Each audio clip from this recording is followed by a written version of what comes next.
We spent all this time choosing the perfect words. But what if the most powerful part of our message is the part that's completely silent? Today, we are diving deep into the science of nonverbal communication. It's that unspoken language that really shapes how we're seen, how we're heard, and ultimately, how we're judged. So let's just start with a number. 4. 4 seconds. That's it. So is it really possible that in the time it takes to just glance up, someone has already formed a pretty solid opinion of you? Well, the research says yeah, absolutely yes. That's right. Before you've even had a chance to finish your first sentence, a critical judgment has already been locked in. Now, this isn't about being shallow. It's just about how our brains are literally wired to process information at an incredible speed. And in those first few moments, this number is huge. Experts say that up to 60% of the message a person gets from you is nonverbal. It's not about what you say, it's about what your body shows them. And look, this shows the difference perfectly. On one side, you've got confidence, right? Open posture, steady eye contact. That signals that you're credible and approachable.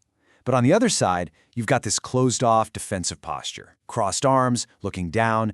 That can scream insecurity, no matter how amazing your ideas are. So here's the really crucial part. Your body language, it sets the stage. It creates what's called a cognitive filter. Think about it. If you project confidence, people will hear your words through a filter of competence.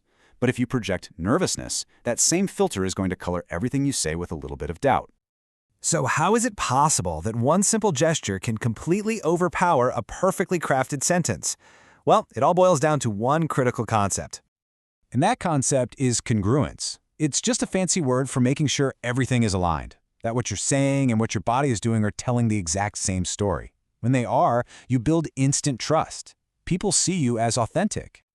But when they conflict, when there's what we call incongruence, our brains are getting two totally different messages, and we have to pick one. And guess what? We almost universally believe the nonverbal message. Every single time. So why is that? It's literally built into our brains. See, your words, they come from the neocortex. That's the newer, logical part of your brain.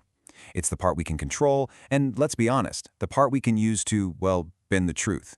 But our nonverbal signals, those come from the limbic system, the ancient emotional part of our brain. It's raw, it's reactive, and it is so much harder to fake.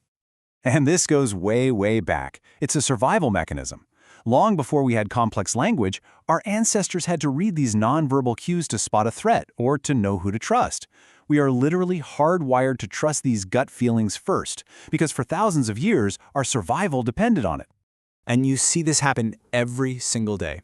Just think about a friend who says, "Oh yeah, I'm fine," but their shoulders are slumped and they won't make eye contact. What do you believe? Or how about a job candidate who says they're really confident, but they're fidgeting and their foot is tapping a mile a minute? Their body is telling a much more honest story than their words are. Okay, so this brings us to one of the most famous and, frankly, one of the most misunderstood statistics in the world of communication. You've probably heard it, but trust me, the real story behind it is way more interesting than the myth. Ah, yes. Here it is, the 7-38-55 rule. It's the idea that communication is only 7% the words you use, while the other 93% is your tone of voice and your body language. People use this all the time to argue that your words basically don't matter, which sounds a little extreme, right? Well, yeah, that's because it is. Applying that rule to everything has been called reckless, faulty, and misleading by some experts. The real truth is all about the context. So let's get this straight. The original research by Professor Albert Mehrabian was super specific. This rule he came up with, it only applies under two very, very particular conditions. First, it's only relevant when your words and your body language are sending opposite signals, when you have that incongruence we were just talking about. And second, and this is the big one, the conversation has to be about feelings and attitudes. It's not for relaying facts. I mean, if a scientist is explaining climate data, the numbers obviously matter a heck of a lot more than 7%. So what's the real lesson here? The 93% rule isn't some universal law, but it does reveal a profound truth. When what you say clashes with how you feel, your body is going to betray your words, and that nonverbal message, that's what people will believe. Your true meaning is carried in what you don't say. So, now that we've busted the myth and we understand the science, what's the bottom line? How do we actually start mastering our own silent command? All right, let's just recap the big ideas. First, those initial 4 seconds are almost entirely nonverbal. Your silent introduction is shouting. Second, congruence is the key to trust. Make sure your body and your words are singing the same tune. Third, if they're not, your actions will always be more believable than your words. And finally, remember that 93% rule isn't for everything, but it's a powerful reminder that when emotions are high, what you show is what people truly hear. And that really just leaves us with one powerful question to think about. In every meeting you have, every presentation you give, every single conversation, you've spent all this time crafting your words.